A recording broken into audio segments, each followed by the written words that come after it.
I'm Tiffany. Welcome to Towering TBR. Today I'm talking about all the books I read in April, including the 3 that I DNF'd. I finally got to a book that has been on my TBR for years. I also finally finished up my science fiction series that I've been reading, and I also read a harrowing nonfiction. I will leave timestamps because I recognize that not everybody likes all the things I do, so feel free to jump around and find the books you're interested in. Don't forget to like and subscribe if you want more of my bookish content. All right, I'm going to start with the DNFs first and then quickly move into the books that I read. The first book that I DNF'd was Shutter by Ramona Emerson. This had a really cool premise. It's about this crime scene photographer, and she somehow helps solve crimes by being able to communicate with the ghosts. I never got that far. I read the first chapter and, she's at a crime scene and she's taking photographs of all the bits and pieces that the victim is in. And unfortunately, one of my chronic illnesses means that I deal with frequent nausea, and I couldn't get past it. So this is absolutely a me thing and not this book. I really wish I would have been able to read it, but it was too gory, unfortunately. The second book I DNF'd was The Age of Magical Overthinking by Amanda Montell. This really surprised me because Amanda Montell made my favorites list last year for Cultish. I really liked that book. I felt like it was pretty well researched, and I didn't mind her including her dad's story because he grew up in a cult, and I felt like he had valuable insights to add to the book.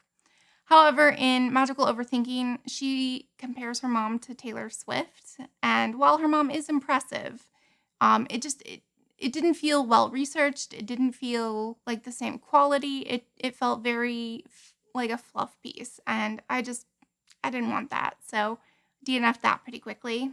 And the last, I really tried. I didn't give up until 45%, but that was Ocean's Godori by Elaine.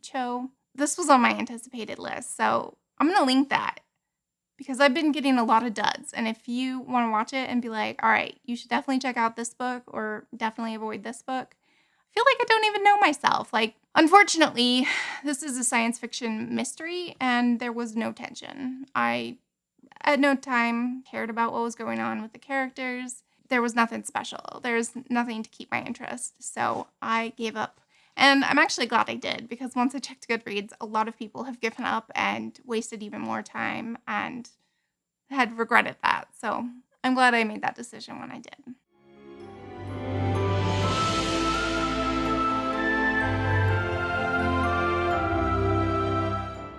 We are going to get to the books I actually finished. I normally talk about my books in order from lowest rated to highest rated, but because I finished The Expanse, I'm going to talk about all of them at once.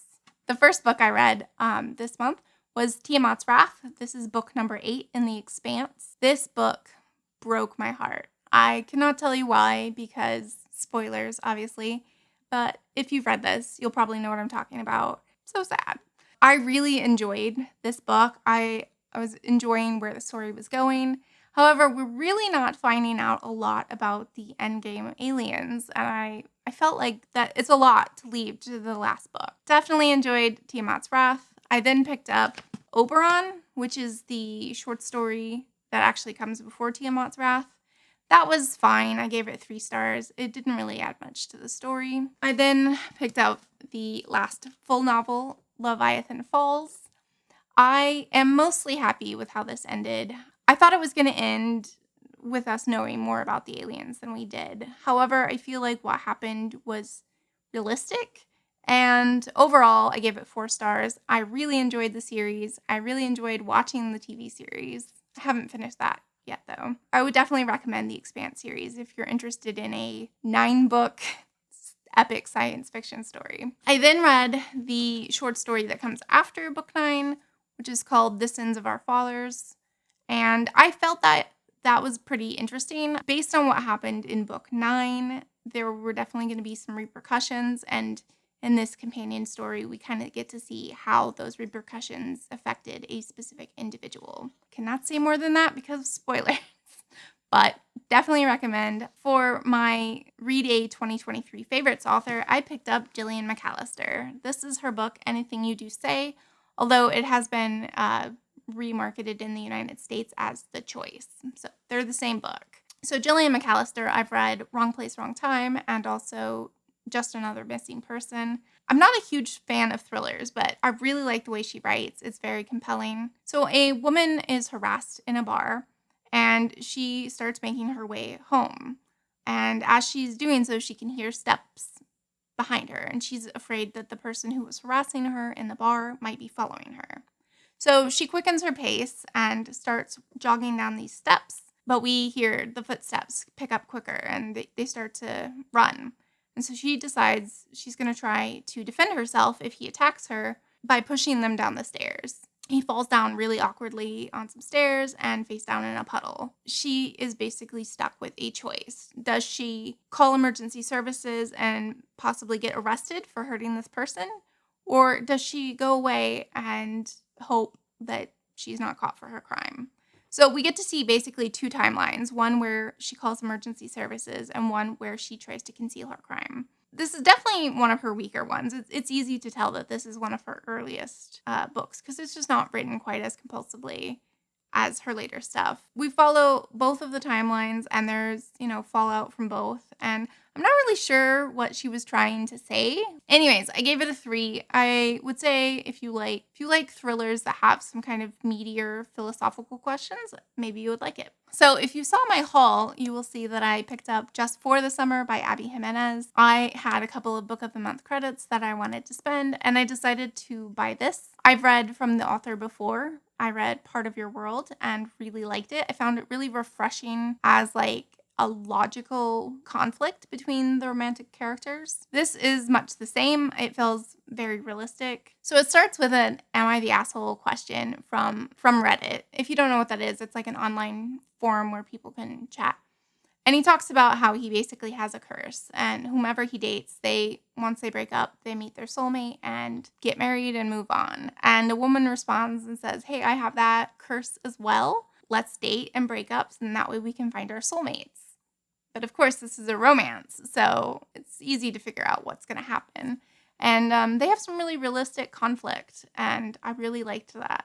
There were also characters from Part of Your World that made, slight appearances in this book. So if you like when there's overlapping companion stories, I would definitely recommend this. It was sweet and fun and a really good summer read.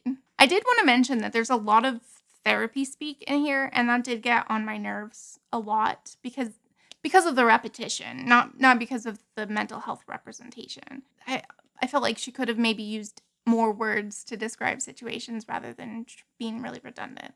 Okay, so Slaughterhouse-Five by Kurt Vonnegut is the book that has been on my TBR for 7 years, and I finally got to it. This is a classic science fiction story about a soldier who survives the bombing of Dresden in World War II. And our protagonist, Billy, starts time traveling. He meets aliens from Tralfamadore. They have a really interesting way of looking at time. I'm going to share a quote that I thought was interesting. "When a Tralfamadorian sees a corpse, all he thinks is that the dead person is in a bad condition in that particular moment, but that the same person is just fine in plenty of other moments. Now, when I myself hear that somebody is dead, I simply shrug and say what the Tralfamadorians say about dead people, which is, so it goes." You're a sociopath. So the aliens definitely look at time as in a very different way from humanity. They liken it to bugs caught in amber. Basically, they don't believe in free will. It's very much this is already set out and this is what's going to happen. They even said that when talking with Billy, our protagonist, that they hadn't spent so much time around humans, they wouldn't even understand what the concept of free will was because it just didn't exist for them. He definitely brings up a ton of philosophical ideas, which I think is one of the reasons why Kurt Vonnegut is as praised so much as he is. He definitely gives you things to think about and ruminate on. He also brought up some other really big philosophical ideas where he basically doesn't believe in a meritocracy. He says the ingrained idea that if someone is poor, we automatically assume it's because of things that they did, that we should feel disdain for the poor, and by putting the blame on the poor, then the rich can feel guilt-free. I think that those are probably some really controversial ideas back in the 70s. There are so many ideas in this book, but it is also incredibly anti-war.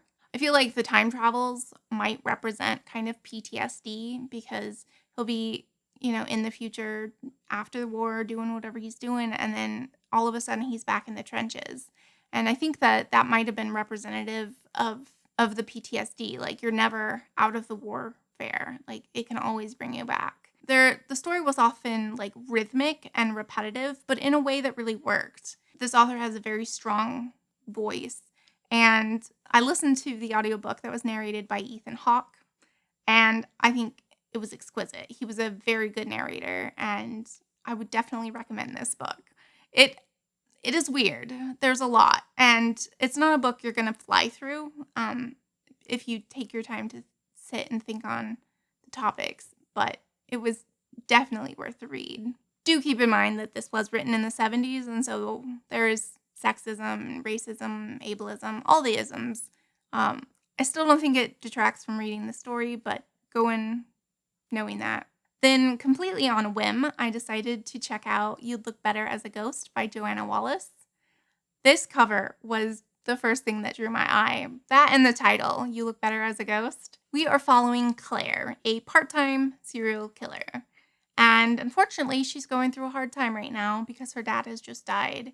And that has made her a little bit sloppy. Someone finds out her secret, that she's a serial killer, and threatens to blackmail her. And she has to kind of figure out what to do next. It was incredibly thrilling and page-turning. There was quite a few surprises. There was a lot of humor, too. I mean, dark humor, but I actually laughed out loud a couple of times from this book. She has another book coming out in July called The Dead Friend Project, and so I've already added that to my towering TBR. I would definitely recommend this book if you're looking for something kind of funny and fast.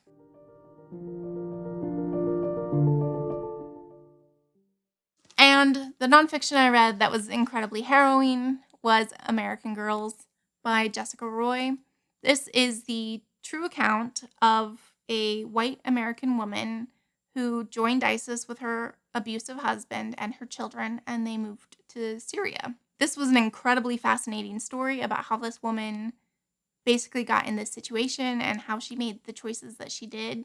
I will say I did have a couple of issues with the way that the author wrote the story. Every time the chapter would come to a close, she would leave off with kind of a cliffhanger-y end bit. I'll give you an example. But just as Lori was attempting her escape from the El Hassani family in earnest, Sam was getting pulled ever deeper in. That's fine every once in a while, but every single chapter ending, it got really repetitive, and I did not care for that choice. This also has one of the worst segues I've ever read in a book. So it says, she would wake up terrified by nightmares that someone had just kidnapped her kids. At least Lori's love life was looking up. What? She's having nightmares about her kids being kidnapped, but we're going to be like, but she's got a boyfriend.